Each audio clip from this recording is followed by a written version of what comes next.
The evening began like any other ordinary day for Emma, a woman who had grown used to quiet routines and empty hours. The air outside was crisp, the smell of pine drifting through the open kitchen window.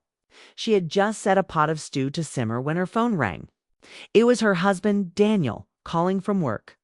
His voice sounded hurried, as it often did these days. "Hey, honey," he said, a little out of breath. "Mark's coming over to fix the shed today. I completely forgot to tell you. I'll be stuck here late, so could you just show him what needs to be done?" Emma hesitated, wiping her hands on a towel. It had been months since she'd seen Mark. He was Daniel's closest friend, the kind of man who was always ready to help anyone. Always smiling, always kind. "Sure," she said after a pause. "That's fine." When the doorbell rang, she felt an unexpected flutter in her chest. Maybe from surprise, maybe from curiosity. She opened the door and there he was, standing with his familiar grin. A little older, a little more tired than she remembered. "Hey, Emma, been a while," he said, brushing rain off his jacket. "Yeah," she replied with a small smile. "Come in before you freeze." As he stepped inside, the warmth of the house seemed to soften the distance that had built over time. They exchanged polite words about Daniel's work, about the weather, about how fast the year had gone. But beneath their conversation, there was a quiet awareness, a feeling that both had changed in the months apart. She led him to the backyard, where the old wooden shed stood leaning slightly, tired from too many winters. He wanted to fix the roof and maybe repaint it, she explained, pointing to the cracked boards. It's been on his list for a while. Mark nodded, his eyes scanning the space. "I can handle it," he said, kneeling to inspect the wood. "Daniel always starts these projects and leaves them halfway." Emma laughed softly, tucking a strand of hair behind her ear. "That's true." There was something easy about being around Mark. He had a calm energy, the kind that filled silence without needing to talk. As he worked, she found herself staying outside, handing him tools, chatting lightly about small things, her garden, his work, old memories of dinners they'd shared with Daniel back when things felt simpler. But as the light began to fade and the sky turned gold, she noticed something different in his face, a kind of sadness he didn't bother to hide. His usual brightness was gone, replaced by something gentler, heavier. "You okay, Mark?" she asked finally. He looked up, surprised by her question. "Yeah," he said quickly, then sighed. "Honestly, not really. It's just been one of those years. Lost someone close, work's been rough, and I don't know. Feels like life's running ahead of me." Emma nodded slowly. She didn't say anything right away. Instead, she poured them both coffee and handed him a mug. They sat on the porch steps, watching the clouds roll in. It's the kind of silence between them that didn't feel awkward. Just real. "You ever feel like you're just stuck?" he asked quietly. "Like you wake up, do what you have to do, smile when you need to, but somewhere inside you're just waiting for something to change." She looked at him, her heart tightening. Every day, she admitted, that simple exchange opened something between them. Not romantic, not inappropriate, just deeply human. It was two people realizing they understood each other's loneliness without needing to explain it. The rain began to fall lightly, tapping against the porch railing. Emma moved her coffee mug aside, watching the drops dance. "Daniel's been so busy lately," she said after a moment. "He works late, comes home tired, and I try not to bother him. But sometimes I miss how things used to be." Mark nodded. "I get it. Everyone thinks strong people don't get lonely. But they do. They just hide it better." For a while, neither of them spoke. The world around them seemed to slow down. The smell of rain, the cool air, the quiet hum of the city beyond the trees. Emma felt something shift inside her, a reminder that she was still capable of feeling connected. Then Daniel called. His voice crackled through the phone, cheerful and distracted. "Hey, babe. Sorry, I'll be late again. Tell Mark I owe him one." Emma smiled faintly. "Sure thing. Drive safe." When she hung up, Mark gave a half smile. "Same old Daniel, huh?" "Same old," she said softly, as the evening stretched on. They talked a little more about movies, about old road trips they once took as a group, about dreams they'd quietly given up on. Mark told her how he used to write music before life got too busy. Emma admitted she hadn't painted in years. "You should," he said, eyes meeting hers. "You've got that kind of spirit. You just forgot where you kept it." His words stayed with her. There was no flirtation in his tone, just honesty, and that made it even more powerful. For the first time in a long while, she felt like someone saw the version of her that still existed underneath the daily routine, the chores. The waiting dot, when the rain grew heavier, they moved back inside. The living room glowed softly under the lamp's light. Emma poured him another cup of coffee and handed it to him with a small smile. "You always liked it with too much sugar," she said. He laughed. "You remember that?" "Of course," she said. Some things don't change, but some things had, and both of them felt it. Not in any way that crossed lines, but in the quiet awareness that two people could share a moment of closeness without breaking anything. It was understanding without expectation, comfort without confusion. As the clock struck 9, Mark stood up, brushing his jacket. "I should go before the roads flood," he said. "Thanks for helping," she replied, walking him to the door. He smiled gently. "Any time, Emma." When he left, the house fell silent again. The sound of the rain outside filled the space he had occupied, and she stood by the door for a long time, thinking about how something so simple could feel so heavy that night.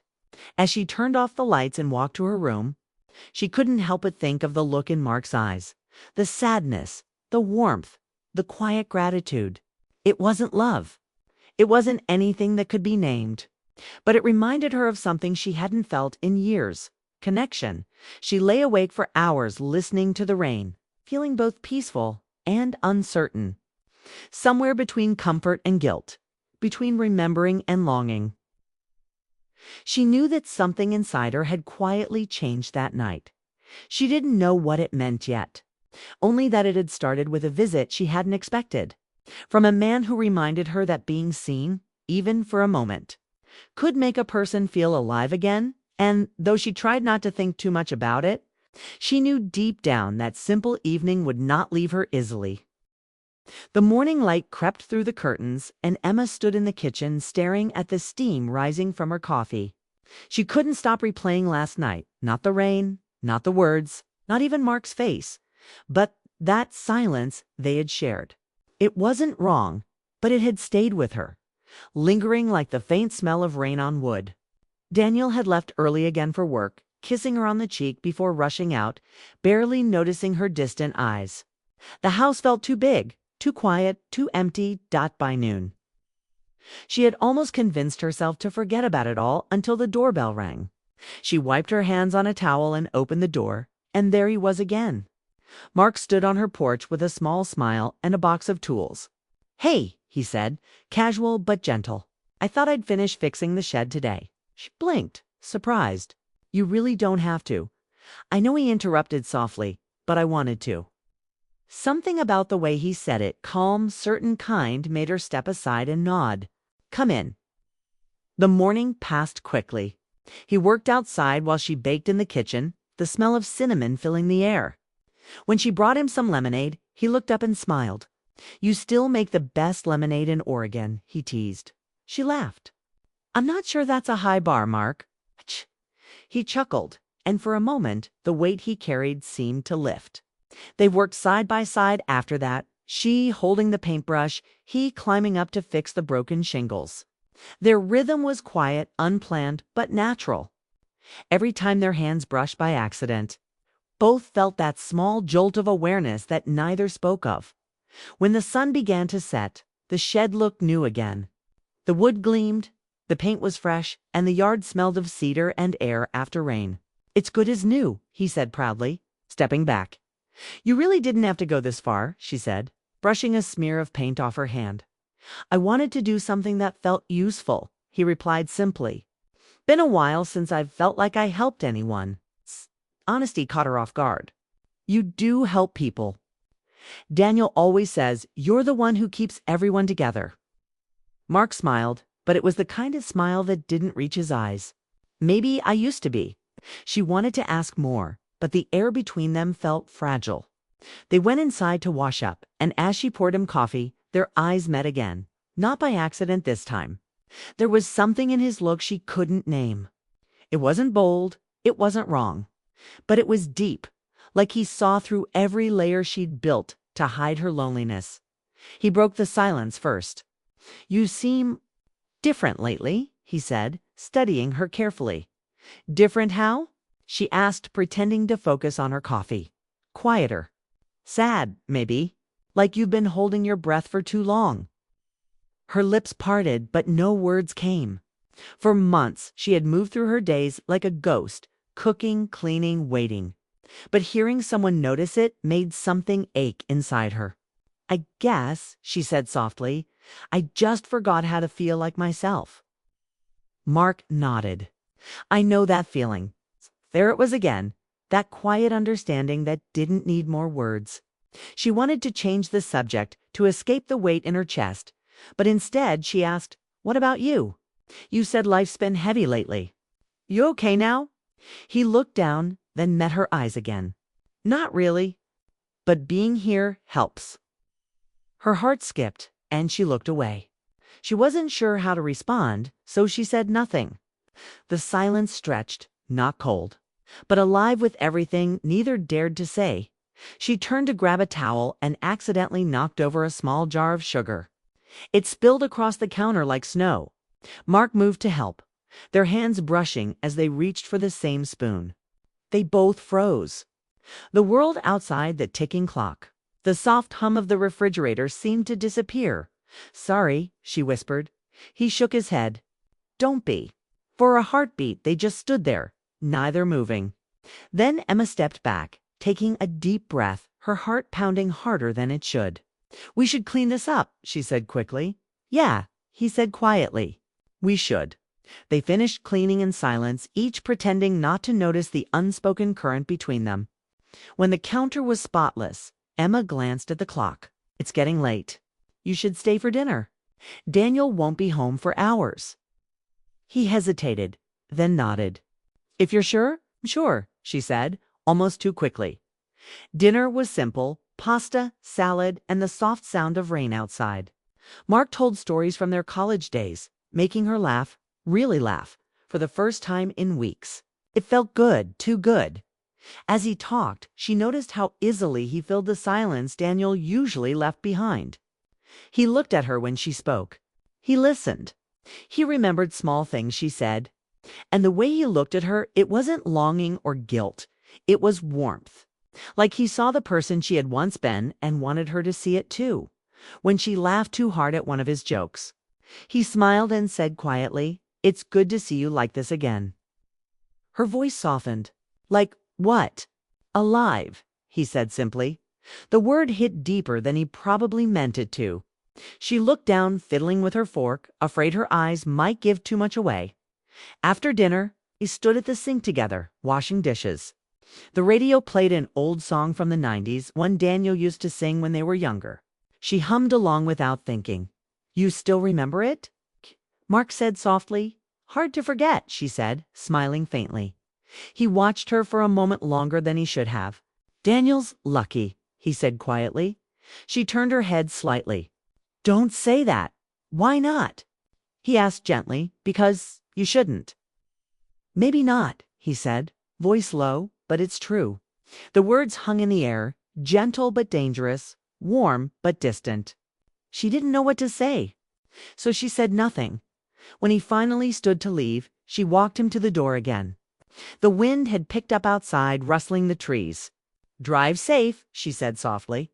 He gave her that small, kind smile again, the one that somehow hurt to look at. "I will."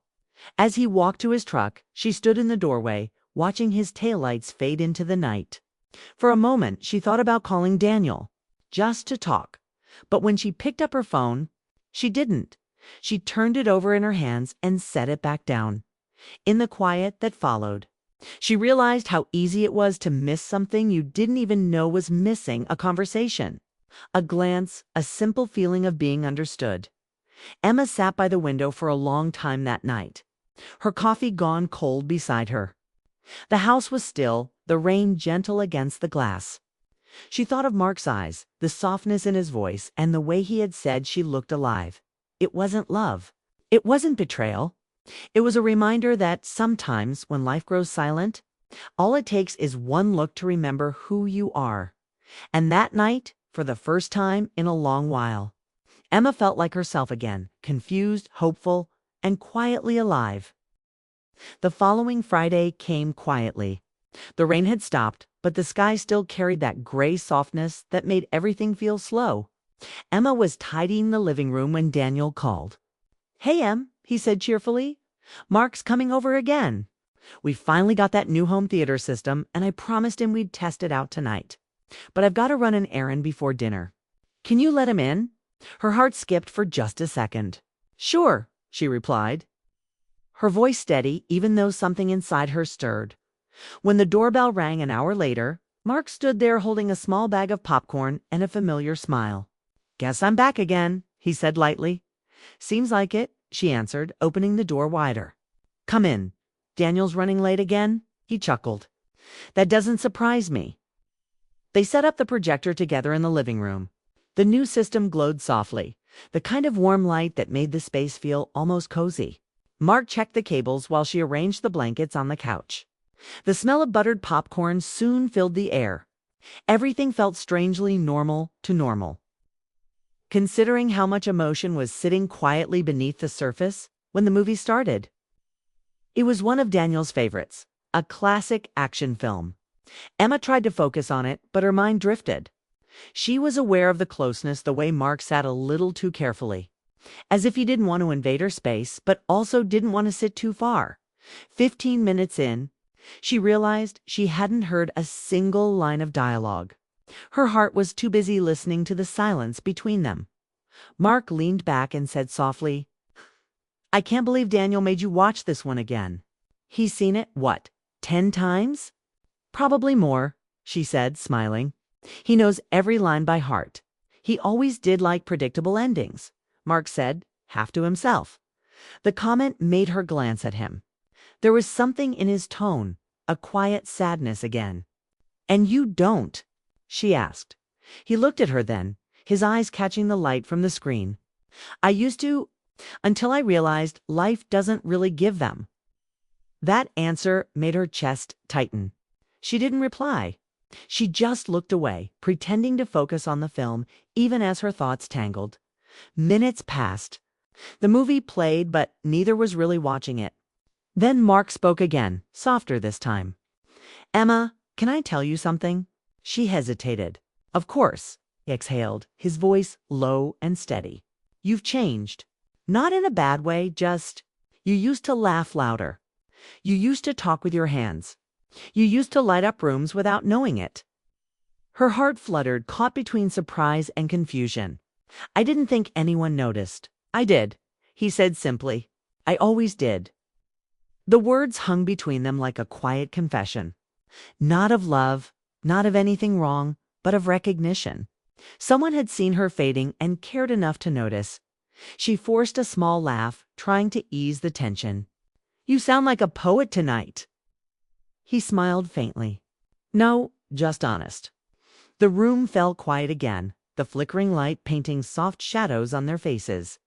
Emma's heart felt full and heavy all at once. She hadn't realized until that moment how long it had been since someone had really looked at her. Not as a wife, not as someone's support system, but as a person. The film reached a loud, dramatic scene, but she barely heard it.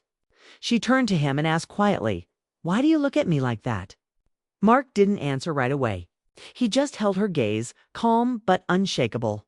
Finally, he said, "Because sometimes people forget how beautiful they are when they're not pretending to be fine." She blinked, her throat tight. It wasn't a flirtation. It wasn't about appearances. It was about the way she had stopped showing her real self and how, somehow, he'd noticed. The movie ended, but neither moved to turn it off. The credits rolled silently in the background as the glow of the screen softened around them. Emma leaned back, staring ahead, her voice almost a whisper. "I don't know what's happening, Mark. I don't know what this is." He didn't move closer.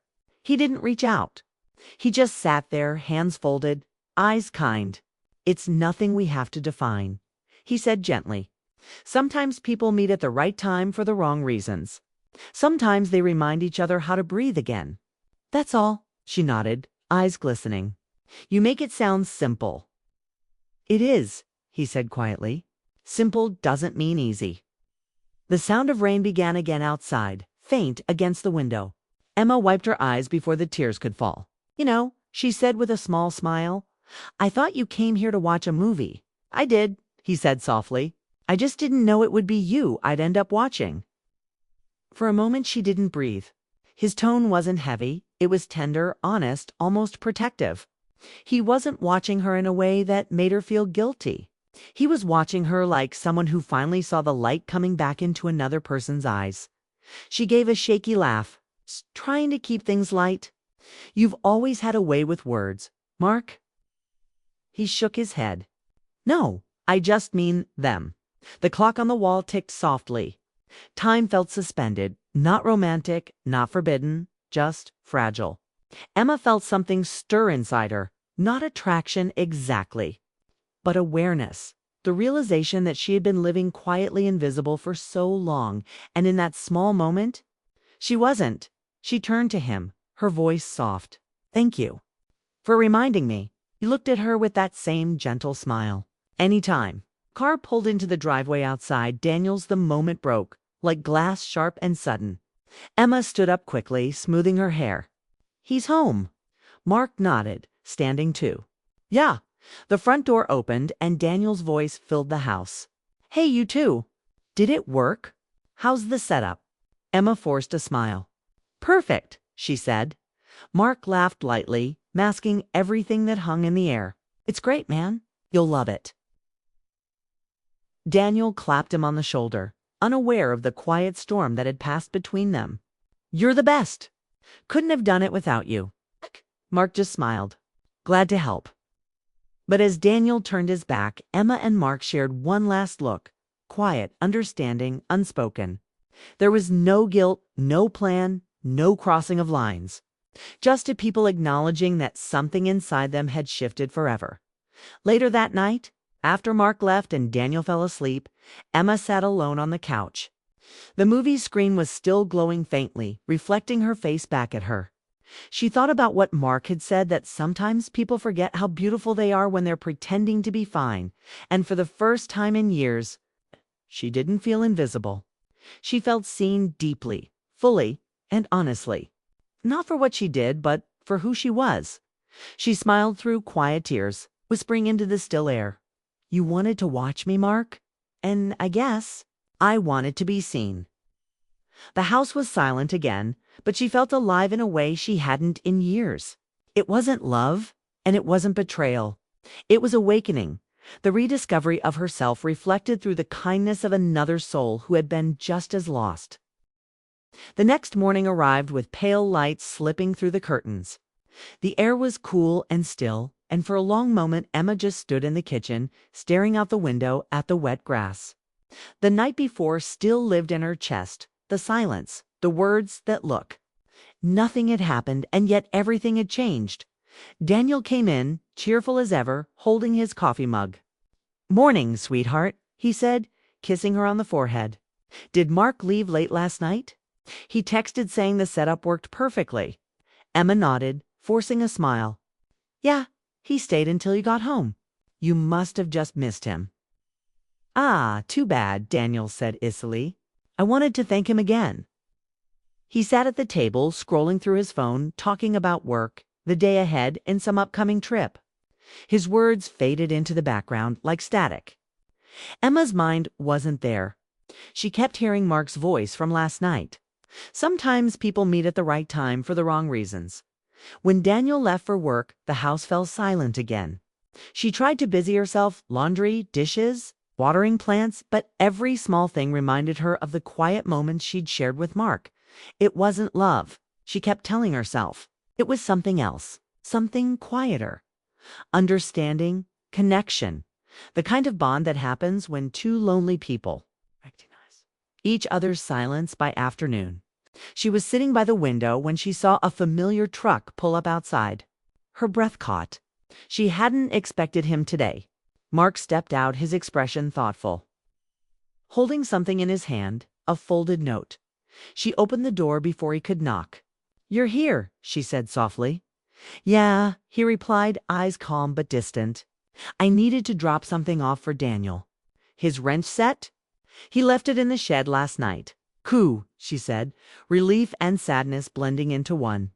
"He's at work, I figured," Mark said.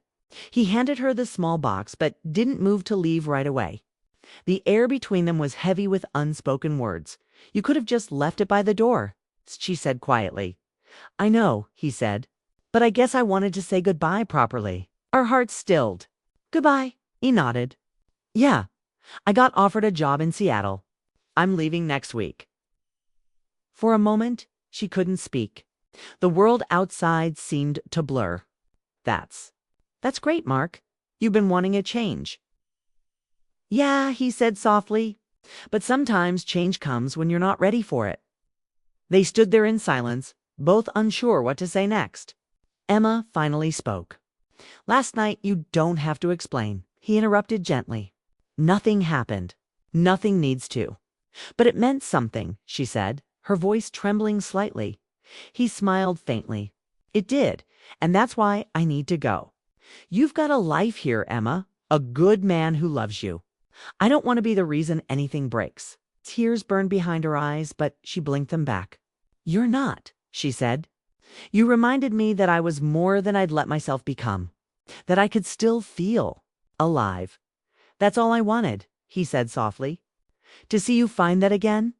The wind brushed through the trees outside, carrying the faint scent of rain and pine. Mark stepped back, his eyes gentle. "You're stronger than you think, Emma. Don't forget that." She wanted to ask him to stay just a little longer.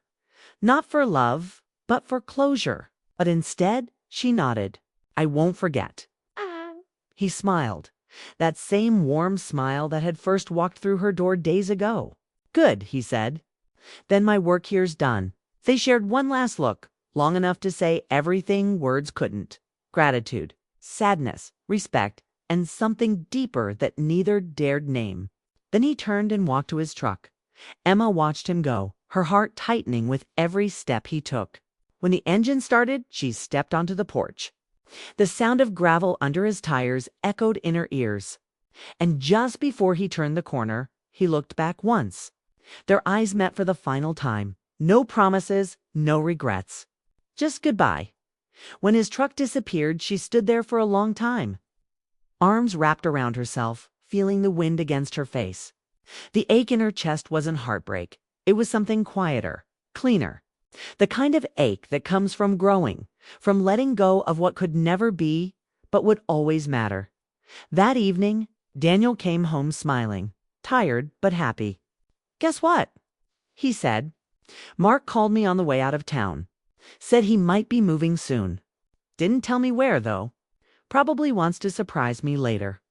Emma smiled faintly. "Yeah, probably." They had dinner together, talking about small things, the movie night, his plans, the weekend ahead. She listened, nodded, laughed where she needed to. But a part of her stayed elsewhere, somewhere between that porch and the quiet way Mark had looked at her later. After Daniel fell asleep, she walked out to the porch.